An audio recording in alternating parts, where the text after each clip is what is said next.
If you own a home here in Concord, California, one of the questions you've probably asked yourself in at least the last year is, how much is my home worth? Now, that's an important financial question, and you may be surprised. Hey, I'm Ron Melvin. I'm a realtor here on the East Bay. I focus on selling homes in Concord and really helping buyers maximize what they sell their home for. Stay with us. We'll answer some of these questions for you, and we'll have a free tool to help you figure out the value of your home at the end.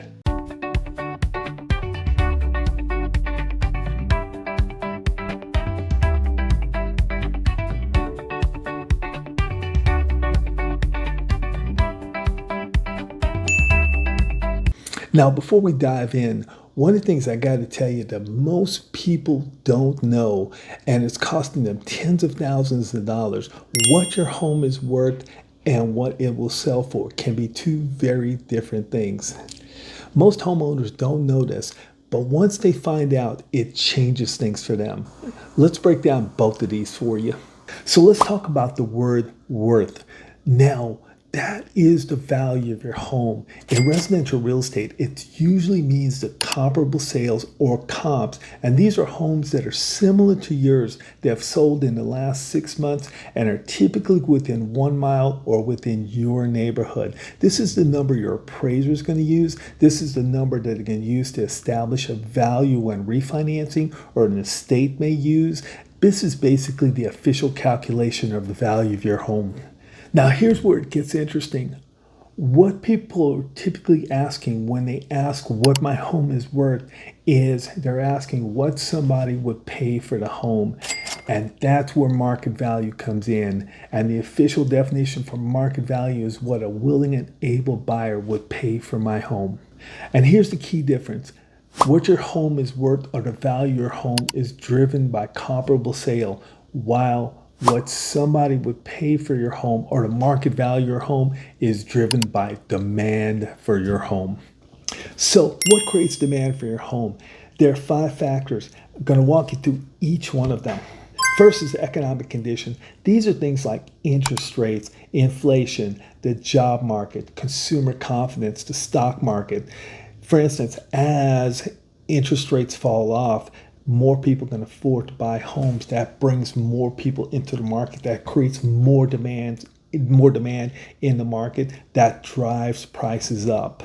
Next factor is location, location, location. We all know that certain neighborhoods are more expensive than others, whether they're neighborhoods that are closer to major job markets, they have easy transportation to job markets, schools, etc. The next is square footage or living space in the home. This tends to drive demand, and so the bigger the home, the more demand, the higher the price. The fourth factor is the condition of your home. Now we're getting into the good stuff. When we start talking the condition of your home, we want to focus on the return on investment. In most cases, the things that create the most demand and bring people into your home are the simple things.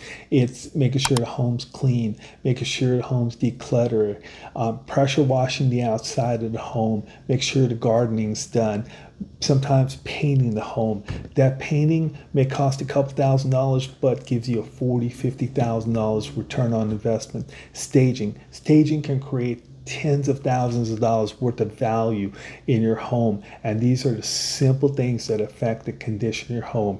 But that's one of the most important factors that you can influence in creating demand for your home and driving the price up. Finally, factor number 5 is price. Price creates demand. The better your home's priced against the competition, the more demand you're going to create for your home, the more your home's going to be viewed as a great value, the more people are going to come to your home, the more competition that's going to create for your home, and that's going to drive your price up. Now, here's some numbers that may stop you in your tracks. In the city of Concord, on average, homes sell for 3.3% over the list price. Our sellers have sold for 7.8% over the list price. Now, on a $700,000 home, that is $31,000. Now, that's not an accident. That is the result of strategic preparation, skillful negotiation, and professional marketing. And that's why the strategy you use to sell your home matters. To really see how the economy affects pricing here in Concord, let's put this slide up here and take a look at it. Each line represents the monthly average price in a year in the city of Concord. We see the volatility here. If you look at that green line, that's 2026, and we see that a home selling in March would be very different than a home selling in June. The next slide, we see inventory. Now, if you look at that green line is 2026. There's two things I want you to notice is it trended downward in May. So lower inventory means higher prices. So we see prices jumping up in June. Now, one of the things to pay attention with that line, notice it's the second highest line. Each line represents a year, and that's the second highest line. That tells you that inventory is up right now, and so we may actually see home values coming down towards the end of the year. We may actually see things coming down just a little bit.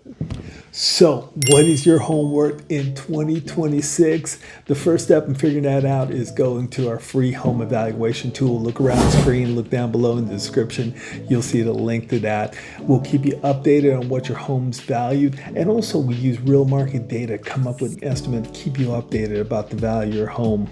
Also, if you have specific questions, feel free to give me a call. Again, the number is somewhere on the screen down below in the description. I'm Ron Melvin, and we have one simple promise: we'll sell your home for more.